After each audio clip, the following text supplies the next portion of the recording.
Good morning and welcome to KidNuz. I'm Tori. Today is Tuesday, March 16th, 2021. And we begin with a retired teacher in Canada keeping busy, tracking down dozens of students to return their diaries. In the late 1970s and 80s, Hugh Britton had his sixth grade students in St. John, New Brunswick, keep a journal for a week as a creative writing exercise. Mr. Britton never read them, just sealed them up and returned them when the students graduated. But some kids had moved away, so he packed those in a box and is now trying to find the remaining 26 authors on Facebook with some success. One former student, 45-year-old Austin Hutton, told CNN he got emotional reading his old writings. The cover warned, "Top secret, keep out," but inside he wrote about mowing lawns, playing sports, and saving money to buy a bike. He said the coolest part was that a teacher cared enough to save this diary for 33 years and to try and find the owners.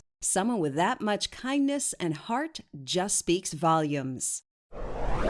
Rumors are swirling in Brazil over a missing mascot for the country's national vaccination program. Zegotinha, which roughly translates to Joe Droplet and looks like an overgrown Casper the Friendly Ghost, was created back in the 1980s and since then has put children at ease over various vaccines, including polio, measles, and tuberculosis. He helped launch Brazil's COVID-19 vaccination program, but hasn't been seen since mid-December, and many are wondering why. Some jokingly wonder if he got fired, but most theorize that his cartoonish services aren't needed at the moment as Brazil is using its limited doses to vaccinate the elderly, and Zegotinha will reappear when children are eligible for a shot. In other KidNuz notes, ever since social distancing rules were put in place in the U.S., the rule has been to stay at least 6 feet apart. But that may change after a Massachusetts study found no substantial difference in COVID cases in schools observing 6-foot and 3-foot rules. On CNN's State of the Union show, Dr. Anthony Fauci said experts at the CDC are examining the study, conducting their own tests, and will release their findings soon.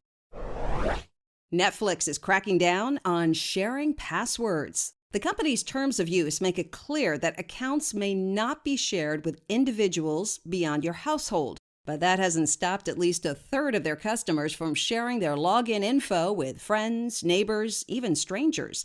So the streaming giant is testing a new feature to stop that from happening by sending a text or email to confirm the person trying to log into the account is the actual authorized user.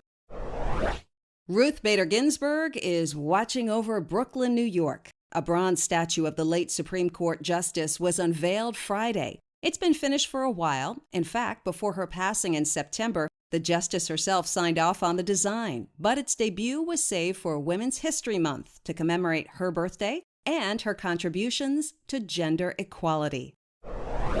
A half-eaten sausage helped solve a burglary that happened 9 years ago in Germany. Police say the burglary suspect had taken a nibble while burglarizing a home back in March of 2012, and the DNA left on that piece of meat matched that of a man recently detained in France over an unrelated crime. But the criminal may never be charged for the break-in because the statute of limitations on the burglary has expired. That's it for KidNuz. Don't forget to sign up for the KidNuz Club to get our weekly word search, a direct line to Kim and me, emailed birthday greetings, and lots of other cool perks in the works. Now, the KidNuz quiz. What is a retired school teacher in Canada trying to return to former students?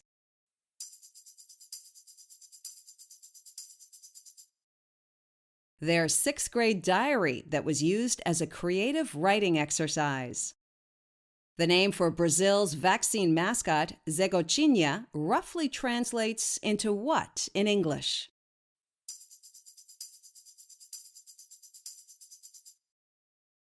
Joe Droplet. What social distancing rule might be changed in the U.S.?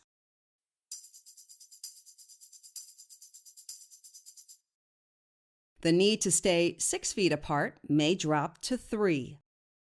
What helped solve a crime that happened in Germany 9 years ago?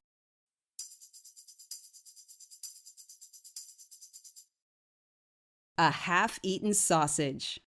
In One for the Road, we often hear about rescued dogs and cats, but rescue gators? Meet David and Casanova. Both were saved from some pretty bad conditions. David was in the limelight 2 years ago after being rescued from Lake Michigan with his mouth taped shut. And Casanova was found in a Chicago home with little food or sunlight. Since then, the two celebrity alligators had been regaining their health at the Wildlife Discovery Center near Chicago. And recently, they got the thumbs up to make the 23-hour road trip to their now forever home in Florida. Two brave employees even slept in the back of the van with them. David and Casanova are now living their best lives at Gatorland, sunning their scales beside fellow reptilian pond mates.